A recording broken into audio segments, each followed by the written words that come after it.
Hello दोस्तों, नमस्कार। आज का बहुत ही इम्पोर्टेंट टॉपिक है विशिंग फ्रॉड। तो चलिए मैं एक छोटा सा पेन ले लेता हूँ और आपको समझाने की कोशिश करता हूँ। मैंने आपको पिछली वीडियोस में समझाया था फिशिंग, उसके बाद समझाया था स्मिशिंग, और ये है विशिंग फ्रॉड। विशिंग फ्रॉड यह भी एक ऑनलाइन फ्रॉड है और basically this is a blend of voice and fishing. मतलब आप समझिए, फिशिंग का मतलब क्या है? जालसाजी। किसी भी तरह का गलत काम किया जाता है जालसाज, जालसाज का जालसाजी का काम जब किया जाता है दैट इज कॉल्ड फिशिंग। और जब वह वॉइस को द्वारा किया जाए, मतलब वॉइस प्लस फिशिंग जब हो जाएगा तो वो क्या बन जाएगा? विशिंग। आगे बढ़ते हैं।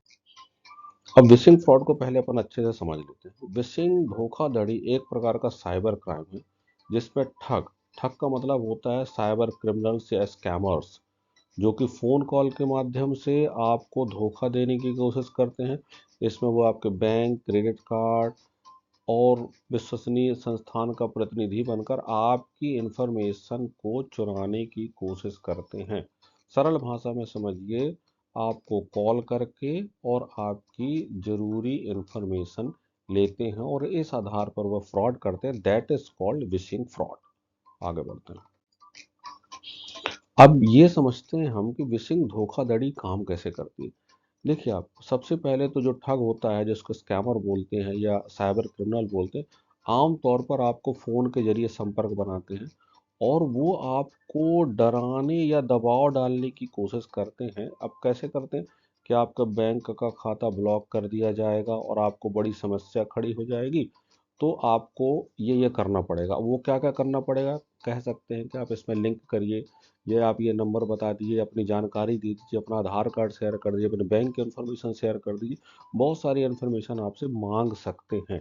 यह भी एक तरीका होता है। आगे मैं बताता हूँ आपको। और दूसरा, आपको विशिंग फ्रॉड और कैसे हो सकता है, आप ये समझिए, विशिंग फ्रॉड भी एक ऑनलाइन फ्रॉड है। पहले आप ये क्लियर रहिए। अब ये एक तरीका और हो सकता है कि झूठी पहचान। कैसे? अब वो व्यक्ति बैंक का अधिकारी बन जाएगा या कोई सरकारी कर्मचारी बन जाएगा या किसी बड़ी कंपनी का रिप्रेजेंटेटिव बन जाएगा और आपको आपको कॉल करके आपसे इंफॉर्मेशन लेने की कोशिश करेगा। ये इस बात को आप हमेशा ध्यान रखिए कि कोई भी कॉल आएगा, कोई भी स्कैमर, कोई भी ठग आपको कॉल करेगा तो आपसे इंफॉर्मेशन लेगा जो कि आपको नहीं देना है। अच्छा, आपके ऊपर दबाव डालने की कोशिश की जाएगी। अब दबाव क्यों डालने की कोशिश की जाएगी? वो इस तरह का कि आपका बैंक का खाता बंद होने वाला है, आपका क्रेडिट कार्ड बंद होने वाला है, आपकी केवाईसी नहीं हुई, आपके सिम बंद, कुछ भी। तो आपको दबाव डाल करके आपको बोला जाएगा कि आप अपना ओटीपी बताएं या पिन नंबर बताइए या किसी लिंक पर क्लिक करिए। तो जैसे ही इस तरह की कोई भी कॉल आपके पास आता है तो कृपया उस कॉल को इग्नोर करिए, कट करिए और किसी भी तरह की इन्फॉर्मेशन नहीं देना है। No, no, no. आगे बढ़ते हैं। अब आजकल क्या होता है, देखिए, हमारे देश में सबके पास तो जॉब नहीं है। ये जिसके पास जॉब भी है, लालच एक ऐसी चीज़ है कि आपको किसी तरह का ऑफर दिया जाएगा या किसी तरह की लॉटरी लगाने की बात करी जाएगी। आपको कोई भी लाभ मिलने इस तरह का आपको झांसा दिया जाएगा जिससे व्यक्ति फंस जाता है। तो उसमें भी नहीं आना है। फ्री में तो कोई सगा अपने सगे को पैसा नहीं देता सर। तो आपको कोई स्कैमर फ्री में पैसा देगा, बताइए आप? इसलिए इस तरह की लालच में नहीं फंसना। आगे चलिए। आपकी इंफॉर्मेशन का दुरुपयोग। अब होता क्या है कि जब आपसे किसी भी तरह से कोई भी व्यक्ति कभी कभी फंस जाता है, आपकी इंफॉर्मेशन ले लिया उन्होंने। अब वो उस इंफॉर्मेशन से उनका मोटिव क्या है? आपके बैंक खाते से पैसा चुराने की कोशिश करेंगे या अन्य किसी भी तरह की फाइनेंशियल धोखाधड़ी करने की कोशिश करते हैं। तो हमेशा सावधान रहें, अपनी इंफॉर्मेशन किसी को भी नहीं देना है। आगे बढ़ें। अब कुछ मैं उदाहरण समझाने की कोशिश करता हूँ। क्या होता है आजकल सबसे ज़्यादा? फर्जी बैंक कॉल। कोई व्यक्ति बैंक से आपको फ़ोन करता है और आप कहता है कि वो आपके खाते में संदिग्ध एक्टिविटीज़ हुई है या आपका खाता बंद होने वाला है। कुछ भी जो मन में उसके आता है वो आपको बोलता है, कुल मिला के फंसाने की कोशिश करता है और आपसे खाते की जानकारी या ओटीपी मांगता है। नहीं देना। करेक्ट, सीधी बात।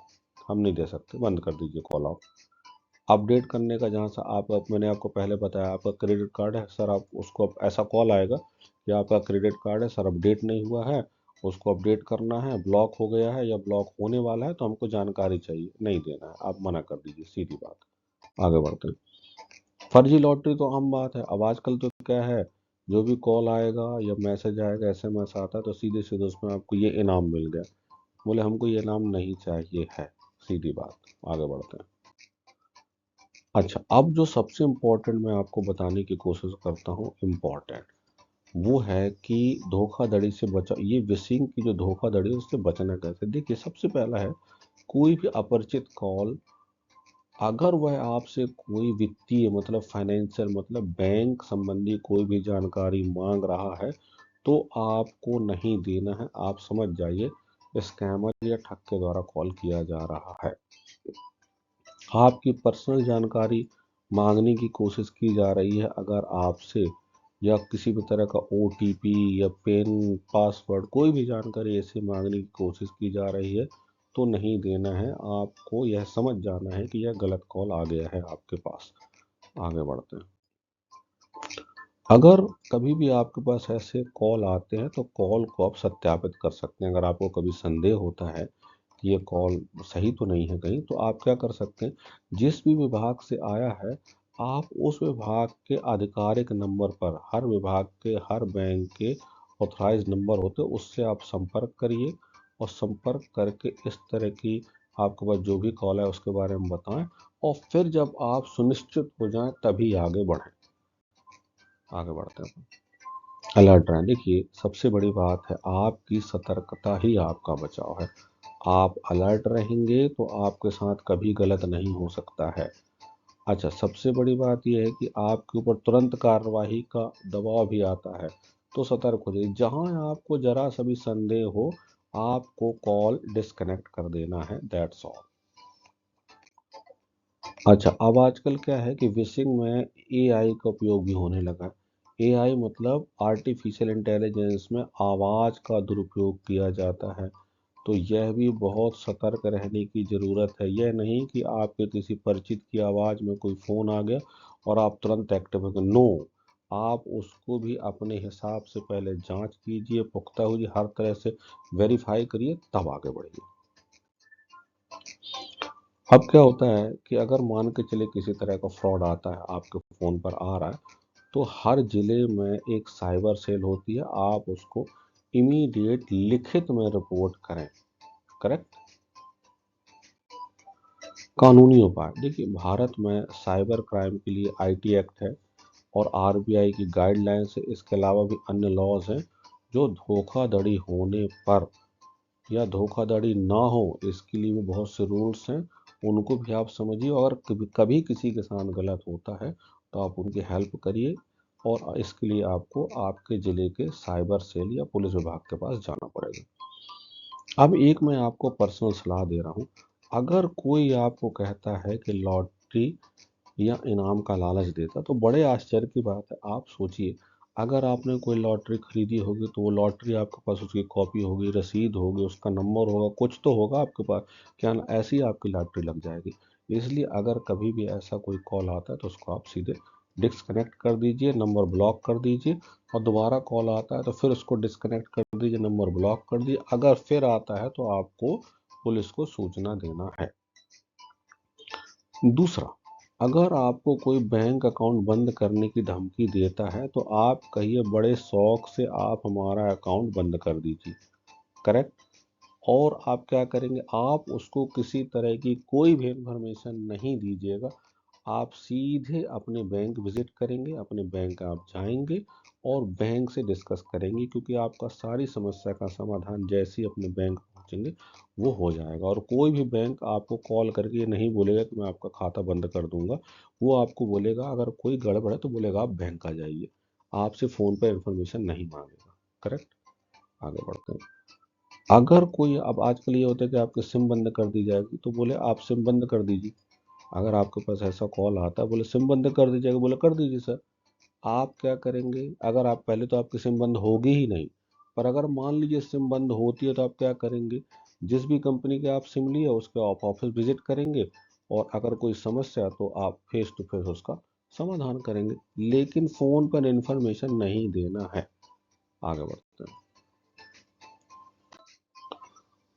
अब क्या होता है केवाईसी। केवाईसी के नाम पर व्यक्ति आपसे आपका आधार की इन्फॉर्मेशन ले लेता है, आपके पैन की इन्फॉर्मेशन ले लेता है और आपके बैंक की इन्फॉर्मेशन ले लेता है, आपका मोबाइल नंबर ले लेता है। तो ये सबसे खतरनाक है। आपको केवाईसी कभी भी फ़ोन पे नहीं करना है। कोई भी बोले केवाईसी करे, बोले नहीं। अगर बैंक की केवाईसी है तो बोलिए मैं बैंक आके कर दूंगा, किसी विभाग की केवाईसी बोले मैं विभाग में आके कर दूंगा, अगर सिम की केवाईसी बोले मैं ऑफिस आके कर दूंगा, पोस्ट ऑफिस की केवाईसी बोले मैं पोस्ट ऑफिस आकर के कर दूंगा, लेकिन फ़ोन पर केवाईसी नहीं करना है। ये मेरी सलाह है। आगे बढ़ते हैं। उम्मीद करता हूँ ये वीडियो आपको अच्छा लगा होगा, आपके काम की इन्फॉर्मेशन है। इस तरह के ज्ञानप्रद लाभप्रद वीडियोस मैं बनाता रहूँगा। फिर मिलते हैं अगली इम्पोर्टेंट इन्फॉर्मेशन के साथ। तब तक के लिए आपका दिन शुभ हो। Thank you, thank you, thank you.